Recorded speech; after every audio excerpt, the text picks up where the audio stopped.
Welcome to Speaking of Sports. I'm your host, Jared Slack. This week I have a few things I'm going to talk about. First, I'm going to start off with before last year's NFL season, before the draft, before any injuries, anything like that. I came on the show, I made predictions about what was going to happen in the year 2019 in the NFL.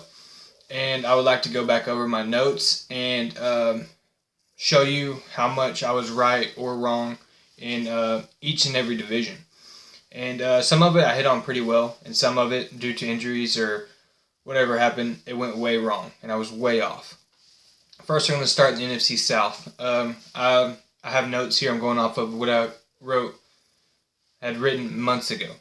So I have this as a very close division. I have the Saints on top. This was Drew Brees' last race for the Super Bowl, in my opinion. He could still come back, but this was pretty much a year ago. The Falcons coming up and next in their division. They're going to have a great year. I predicted that Devontae Freeman was going to have a bounce back year in 2018. That's whenever he had his ACL injury. So I thought he was going to have a really great year this year, but they didn't really feed him much the ball as I thought they would. I also predicted that Julio would have a few injuries, and that would slow him down a bit. He had a couple minor injuries, but nothing as big as I thought he would have. I thought he was going to be having to carry the team kind of like he did the year prior. And that offense didn't just do as well as I thought it would. I had the Panthers having a down year. I predicted that Cam Newton would go through some injuries as well, and he did. And with that in mind, I just knew that Christian McCaffrey was going to have a lot of workload on him, and he did, and he had a great MVP caliber year. He had a very great year. I had the Bucks coming in fourth, which is, in this division, I had these two teams switched, and I did get that wrong. But I wrote on here that the Bucks didn't know if Jameis Winston was their guy or not. Remember, this is a year before that. That's whenever they had Ryan Fitzpatrick in there, switching him in and out every once in a while. And they didn't know if Winston was their guy. And in my point of view at the time, it seemed like he was their guy. They just weren't fully confident in him.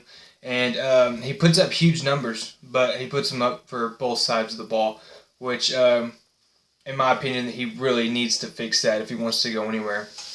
In the NFC West, I was way off with this. I had the Rams at the top of their division, and they ended up coming in third in their division. They had the 49ers, which came up out of nowhere. Remember, this is before the draft or anything like that, so they didn't get Bosa. They didn't get the trade. They didn't have that strong defensive line that we saw in the Super Bowl. I had the I said Gurley has less production, and he did because he had the arthritis in his left knee. So he did not have as much production. Goff did not do as well. It seems like teams figured out what Goff and McVay were trying to do with their offense, and they completely shut it down throughout the year. I didn't have anybody else on that because I was completely confident that the Rams were going to take that division. And the 49ers, they came out of nowhere. The Seahawks, they did average like they usually do every year, and they stuck in there and get that wild card position. Okay, now on to the NFC North. I was dead on with this division.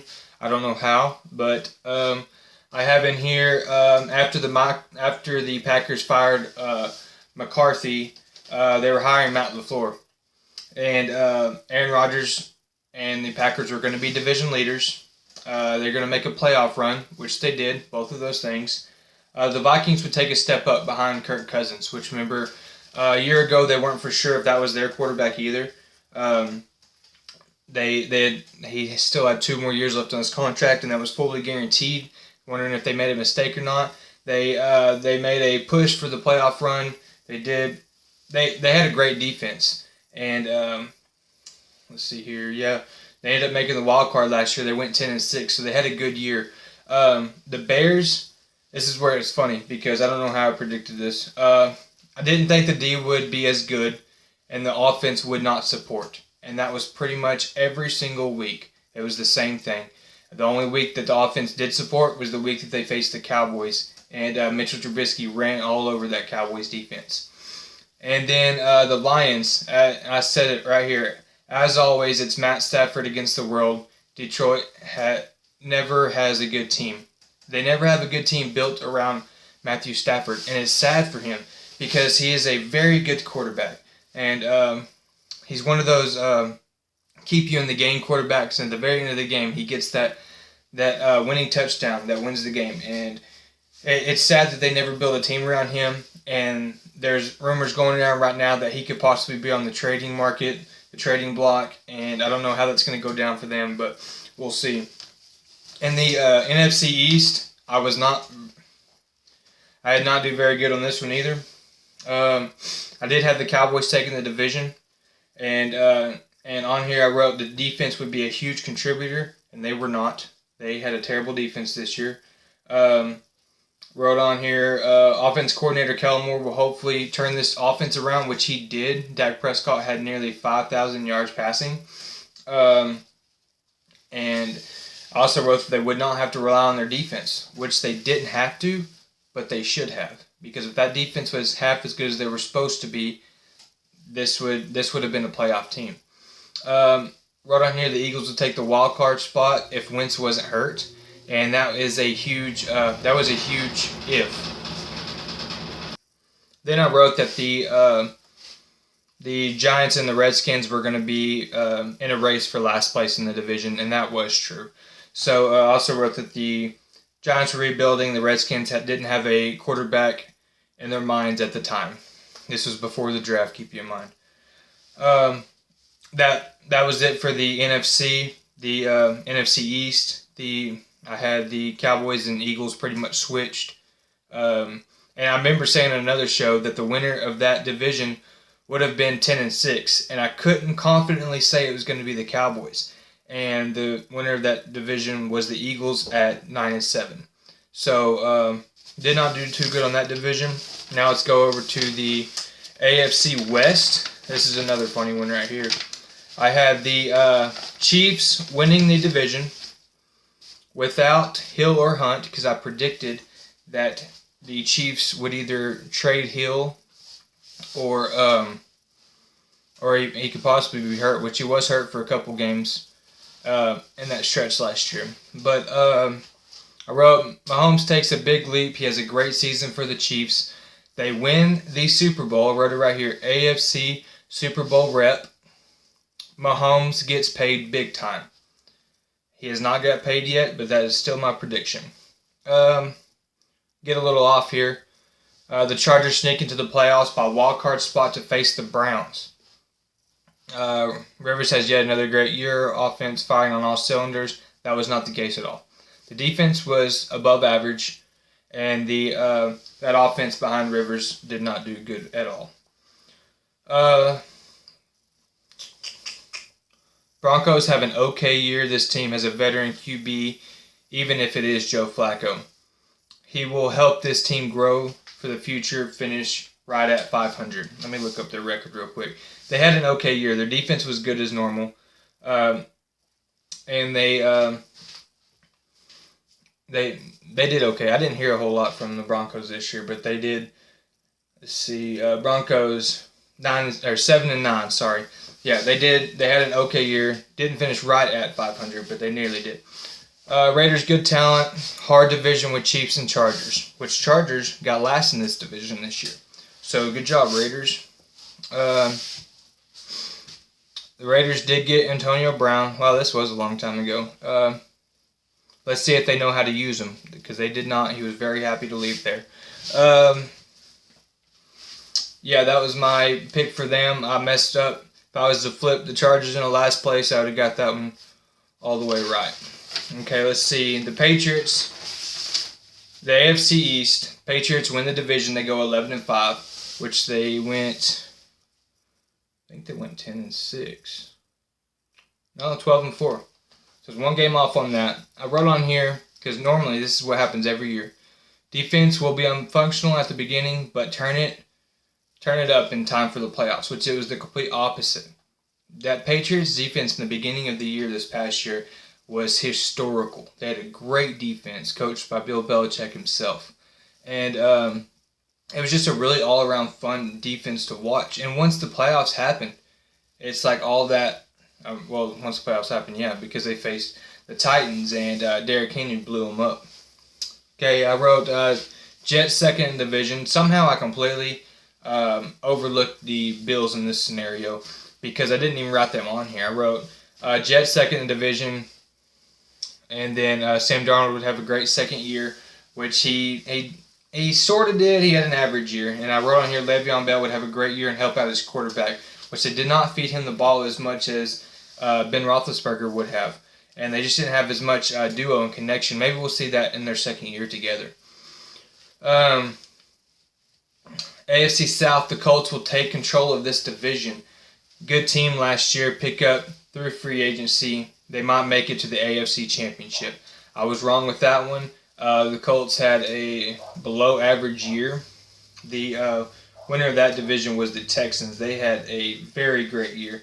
And then the Titans coming in second. I wrote in here actually that there was going to be a quarterback controversy between Marcus Mariota and Ryan Tannehill.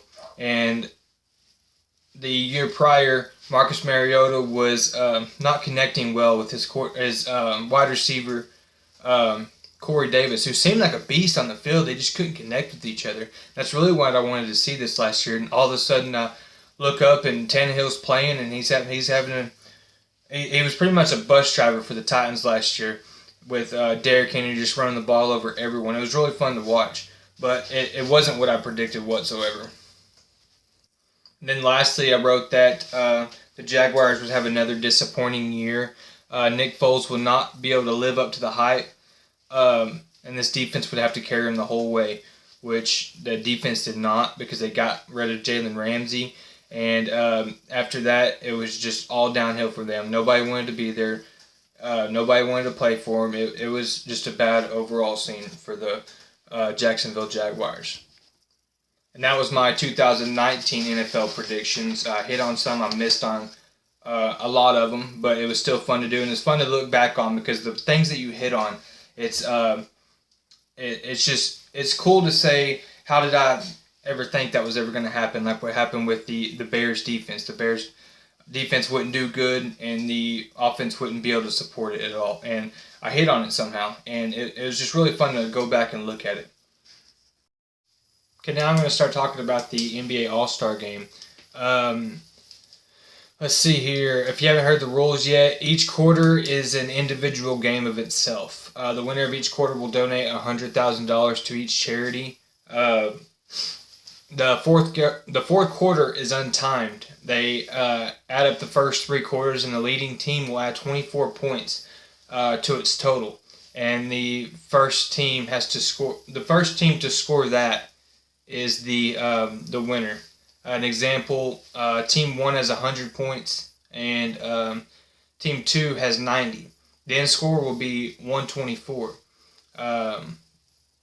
So Team 1 only has to score 24 points, while Team 2 has to score 34 points. And the winner of the team will get an extra $200,000 to spend on their charity of their choice. Okay, so on Team LeBron, you have LeBron, Anthony Davis, Kawhi Leonard, Luka Doncic, and James Harden in their starting lineup. The starting lineup for Team Giannis is Giannis, Joel Embiid, Pascal Siakam, Kemba Walker, and Trae Young. So you have the 2018 rookie Trae Young and Luka Doncic playing against each other in this game, which will be fun to watch. They're two completely different players. Trae Young's more of that shooter, that stand-up shooter. Pass the ball to him, he's going to shoot it. And Luka creates those shots, but he can also make those shots. He's not as accurate, but he's an all-around better player, in my opinion. My pick for the game will be Team LeBron. His team won last year, 178, 164. It's back-to-back years. It's Team LeBron versus Team Giannis. This could be fun. Giannis is beasting it up again in this 2019-2020 NBA season.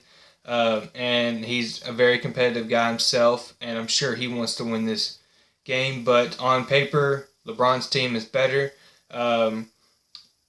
LeBron and Anthony Davis themselves already had that chemistry with each other, and then you add Kawhi, Luka, and James Harden. This isn't going to be as much of a defense performance, but you still have some great defensive players on your team. Um, Besides James Harden, everybody knows he doesn't play defense. But it's going to be a very good offensive game, just like every NBA All-Star game. And I can't wait to watch. It's on Sunday night. It's just going to be really fun to watch. I can't wait to see who wins this game. Who all watched XFL last weekend? Yeah, I watched a little bit of it on Sunday. I was busy on Saturday, but I watched a little bit on Sunday. I watched the Dallas Renegades play. It seemed like a overall good to great weekend for the XFL. They had a lot of good ratings, a lot of good feedback, positivity.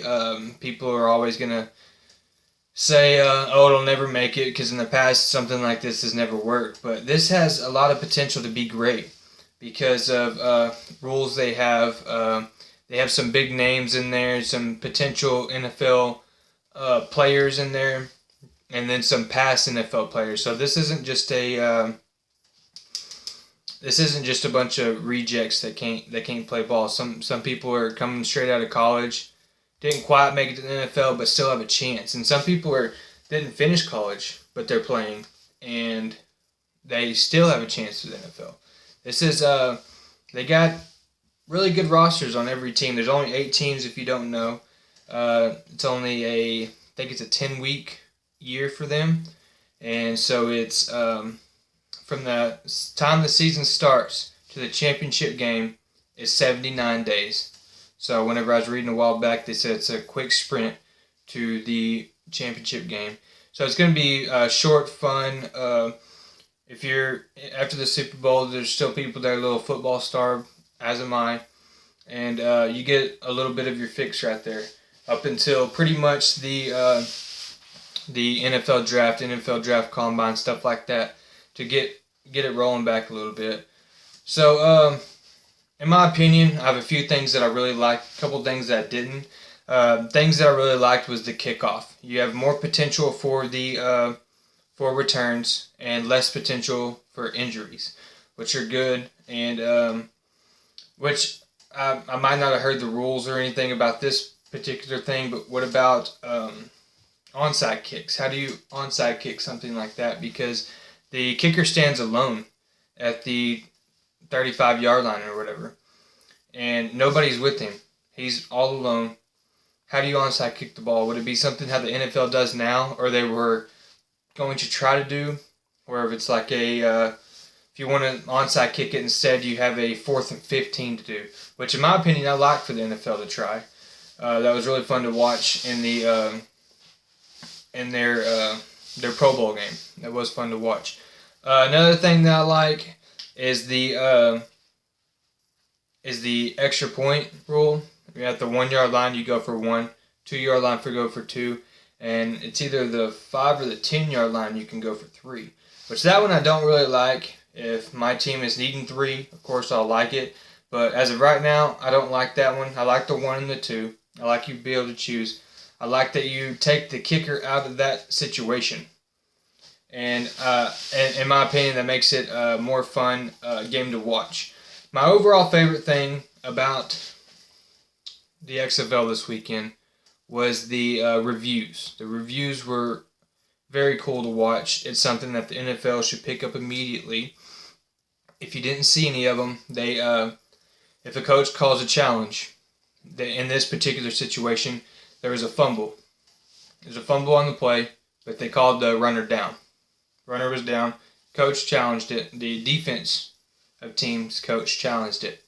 They went to the booth, but instead of going back to New York or back to wherever, having the ref on the sideline watching the video, they have a guy in the booth, 2 people watching the game 24/7, heads glued to a monitor, and you can hear everything being discussed.